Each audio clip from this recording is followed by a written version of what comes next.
بالأمس الرئيس عبد الفتاح السيسي وهو في اجتماع مع قيادات اتحاد الصناعات المصرية بمناسبة مرور 100 عام على إنشاء هذا الاتحاد.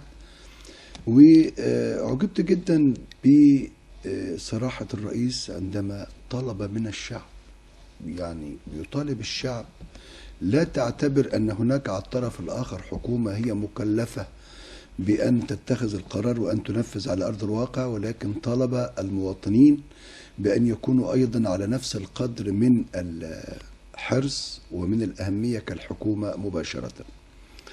لأجل ذلك اجتمع الرئيس عبد الفتاح السيسي اليوم مع الدكتور مصطفى مدبولي والدكتور محمد شاكر وزير الكهرباء والطاقة المتجددة.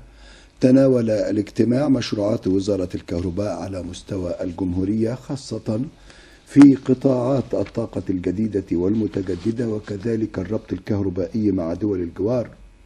وجه السيد الرئيس في هذا الإطار بالتوسع في جهود تصنيع المكونات الخاصة بإنتاج الطاقة الجديدة والمتجددة، لا سيما توربينات الرياح والألواح الشمسية، وذلك لتعزيز دور الطاقة المتجددة بهدف تنويع مصادر إمدادات الطاقة التي تعتمد عليها الدولة في عملية التنمية.